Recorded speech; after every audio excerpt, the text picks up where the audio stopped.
Hello everyone, क्या बोलते हैं मार्केट। जैसा कि आपको पता है लास्ट डे पे हमारा मार्केट क्लोज़ हुआ था। और चूँकि उस दिन पे हमारा बजट आने वाला था, बजट की वजह से मार्केट शुरुआत में तो गैप अप ओपन हुआ, उसके बाद में फिर एक बॉटम बनाया। देन उस दिन का तो सबको पता है क्या होना था मार्केट में, क्योंकि हाईली वोलेटाइल रहने वाला था। बट मेरी एक्सपेक्टेशन से बजट थोड़ा डाउन गया है, जिस वजह से मार्केट में जो वॉलेटिलिटी थी वो गायब हो गई है। उसके पीछे भी बहुत सारे कारण हैं, चूँकि निर्मला सीतारमण जी ने कुछ चीज़ें क्या कर दी, शेड्यूल कर दी है आज आने वाले 7 दिनों के लिए, ठीक है ना। तो इस वजह से शायद हो सकता है ये भी कारण रहा हो कि मार्केट सिर्फ और सिर्फ 400-500 पॉइंट के ही मूवमेंट पे रहा। ठीक है। चलिए, तो लास्ट डे जब क्लोजिंग हुआ था तो 23,480 के आसपास में क्लोजिंग हुआ था। उसके बाद में आज मार्केट में एक्सपेक्टेड था, चूँकि डाउज वगैरह सब डाउन था, तो इस वजह से यहाँ पे मार्केट जो ओपन हुआ है वो 319 के लेवल पे हुआ है। उसके बाद में मार्केट ने क्या किया है, मार्केट ने अपना बॉटम टच किया है 23,220 का 22 का। और देन उसके बाद में वहाँ से एक हाई बना के मार्केट ने क्लोजिंग दी है 23,361 की। अब मार्केट में यहाँ पे क्या हुआ, मार्केट स्टक हो रहा है, ठीक है ना। मार्केट क्या हुआ, स्टक हुआ है। देखिए, एक पूरा जोन बनाया मार्केट ने, ये पूरा जोन है एक, ठीक है ना। इसको हम लोग बोल रहे हैं कंसोलेशन में है मार्केट, ठीक है ना भाई। कंसोलेशन में अब मार्केट फंस गया है, जब तक कि ये जोन टूटेगा नहीं। ये जोन कितने का, ये जोन करीब करीब 150 पॉइंट का ही है मैक्स टू मैक्स, ठीक है ना। 150 पॉइंट का जोन है जिस पर मार्केट फंस गया है।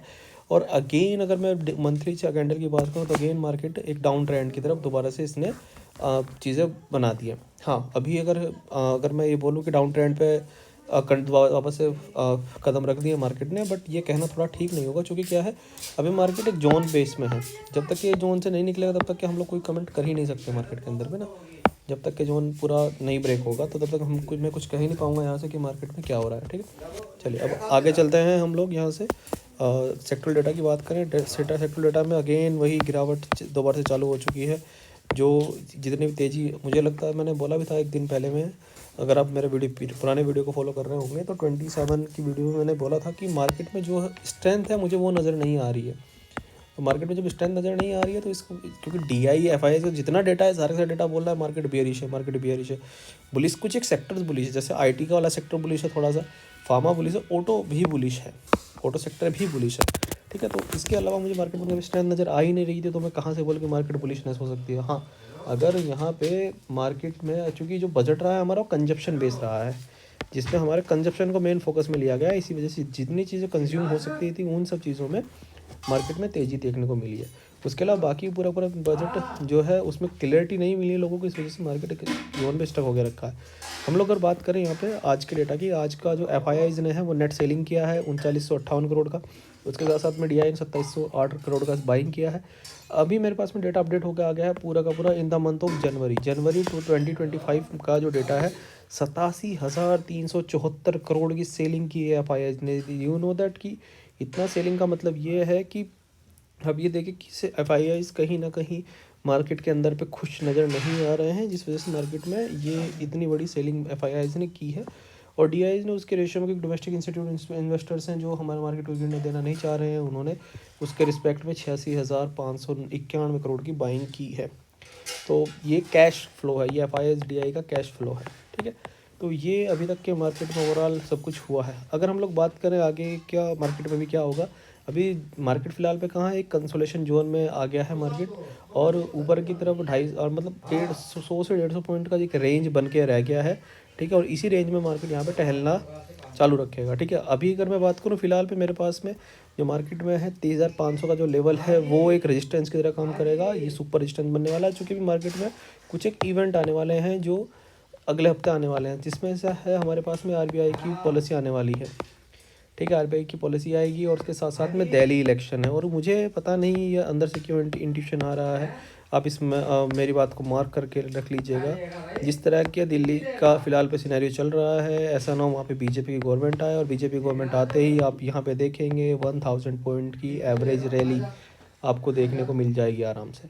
तो ये चीज़ आपको इसमें ध्यान रखना है। बाकी अगर नहीं आती है तो फिर वही आपको जो 23,000 22,000 की जो लेवल है वो सपोर्ट की तरफ बढ़ते हुए नज़र आ जाएंगे। इसके अलावा ये चीज़ होने वाली, 2 इवेंट मेरे पास में है। पहला तो क्या है, एक दिल्ली इलेक्शंस हैं, दूसरा RBI का पॉलिसी आने वाली है। 2 इवेंट होने वाले हैं, ठीक है। चलिए, अब यहाँ पे इसके बाद में अपने वीडियो के सेगमेंट में बात करते हैं। यहाँ पे FIIs 52 वीक लो और हाई का। 52 वीक लो में अगेन हमारे टॉप निफ्टी 100 के जो जोन में है bank of Baroda, IOCL, REC limited, JSW और भारतीय पेट्रोलियम। यहाँ पे आपको क्योंकि रेलवे का वो बजट एलोकेशन इतना कुछ खास किया नहीं है, इस वजह से रेलवे के जितने भी शेयर हैं आपको डाउन ट्रेड में देखने को नज़र आ रहे हैं। इसके अलावा मैं बात करूँ 52 वीक हाई में बजाज फाइनेंस और आइसर मोटर्स, इसने अगेन स्ट्रेंथ दिखाई है और ये वापस से अपना 52 वीक लो से ऊपर ही क्लोज हुआ है। ठीक है, तो यहाँ तक ये अभी तक कितना है। चलिए अभी हम लोग थोड़ा सा बजट के बारे में बात करते हैं, बजट में हुआ क्या क्या है। देखिए सबसे पहले हम लोग बात करते हैं बजट में टैक्स का। टैक्स में बजट में किया गया है 12 लाख तक कोई भी आपको टैक्स, इनकम टैक्स नहीं लगेगा, जो नए लोग अगर चाहते हैं। 12 लाख प्लस 75,000 मोर। ठीक है, ये है आपका अभी तक का। लेकिन अब इस 75,000 का स्टैंडर्ड डिडक्शन गवर्नमेंट ने वो माफ़ किया है, तो ये आपको जब टैक्स आपकी लिमिट होगी 12,75,000 रुपये हो चुकी है टोटल। लेकिन अगर आप 12,75,000 से 1 रुपया भी ज़्यादा कमाते हैं तो आपका टैक्स इस तरह से कैलकुलेट होगा। तो शुरू के 4 लाख, अभी यहाँ पे 1 लाख रुपए की और छूट एक्स्ट्रा में दी है गवर्नमेंट ने, जिसमें आपका 0 से 4 लाख के बीच में कोई टैक्स नहीं लगेगा। पहले ये लिमिट 3 लाख रुपये तक थी, तो 0 से 4 लाख तक कोई टैक्स नहीं लगेगा, नील टैक्स है। उसके बाद में 4 से 8 लाख के बीच में आपका 5% टैक्स लगने वाला है, और 8 लाख से 12 लाख के बीच में 10% टैक्स लगेगा।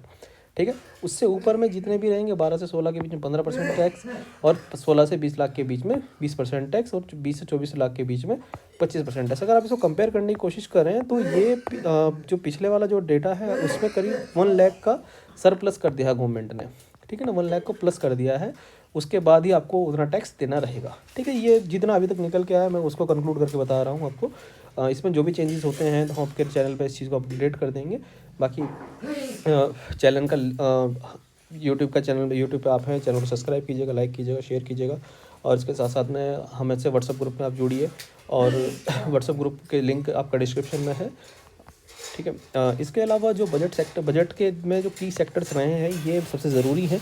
बजट में जो यूनियन मिनिस्टर ने अनाउंस किया है, जिसमें footwear sector, agriculture, textile, airline industry, hotels, tourism, उसके बाद में domestic pipe manufacturer, domestic agrochemicals, आपका जियो हॉस्पिटल एंड ड्रोन कंपनी, उसके बाद में आपके battery manufacturer, TV manufacturer, metal recycler, और फार्मा में गवर्नमेंट ने एक बड़ा अच्छा किया है कि आई थिंक 12 या 30 जो डिजीज़ हैं, जो भयंकर बीमारियां हैं, उनको टैक्स फ्री कर दिया है।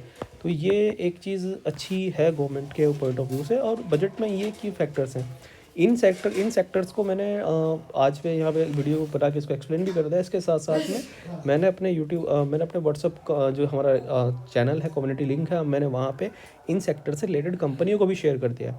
तो आप आइए और ज्वाइन कीजिए यूट्यूब पे, व्हाट्सअप के माध्यम से, और वहाँ पे हमसे जुड़िए और आगे इन्वेस्टमेंट के लिए आप उसमें कीजिएगा। ठीक है, टैक्स के बारे में अगर आपको और कोई जानकारी चाहिए होगी तो आपने जो भी आपका रिस्पेक्टेड चार्टर्ड अकाउंटेंट है जिससे आप डील करते हैं, आप उससे बात कर सकते हैं। ठीक है, और इन्वेस्टमेंट के लिए आप कुछ सेक्टर्स का एनालिसिस मैंने खुद से की हुई है, और उसके अलावा आप अपने किसी इन्वेस्टर एडवाइज़र की सलाह जरूर लें। इसमें डिस्क्लेमर है, देखिए इन्वेस्टमेंट है, आपका पैसा है, आपको अपने पैसे केयर या परवाह करनी पड़ेगी। मेरे कहने से या मेरी सलाह से किसी भी सेक्टर में इन्वेस्टमेंट आप ना करें। ठीक है, चलिए डिस्क्लेमर मेरे यहाँ पे खत्म होता है। इसी के साथ साथ मैं आज के वीडियो यहीं पे समाप्त करता हूँ मैं, और बाकी आप हमसे जुड़िए, यूट्यूब को चैनल को सब्सक्राइब कीजिए, उसके साथ में व्हाट्सएप पे जुड़िए। कोई आपका क्वेरी हो, कोई कमेंट हो, आप उसको भेजिए अपने सुझाव को।